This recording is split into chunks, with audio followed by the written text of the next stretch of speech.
উত্তরাধিকার সূত্রে পেয়েছি শুধু একগুচ্ছ চাবি, ছোট বড় মোটা পেটে নানা রকমের নানা ধরনের চাবি। মা বললেন, যত্ন করে তুলে রেখে দে। তারপর যখন বয়স বাড়ল, জীবন এবং জীবিকার সন্ধানে পথে নামতে হলো, পকেটে সম্বল শুধু সেই একগুচ্ছ চাবি, ছোট বড় মোটা পেটে নানা রকমের নানা ধরনের চাবি।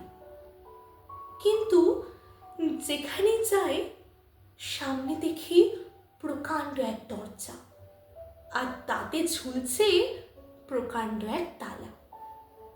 পকেট থেকে চাবির গুচ্ছ বের করি, এ চাবি সে চাবি ঘোরাই ফেরাই, লাগে না, খুলি না। শ্রান্ত হয়ে ঘরে ফিরি।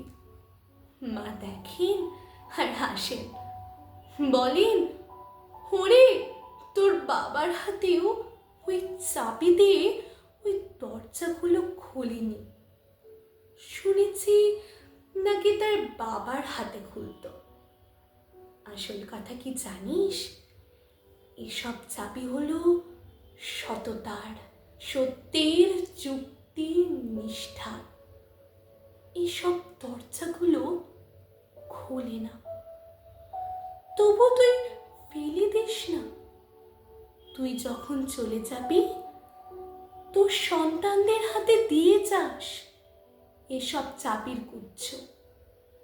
হয়তো তাদের হাতে, হয়তো কেন, নিশ্চয়ই তাদের হাতে একদিন ওই সব সততার, সত্যের, যুক্তির, নিষ্ঠার চাবি দিয়ে জীবনের বন্ধ দরজাগুলো খুলে যাবে, খুলে যাবে।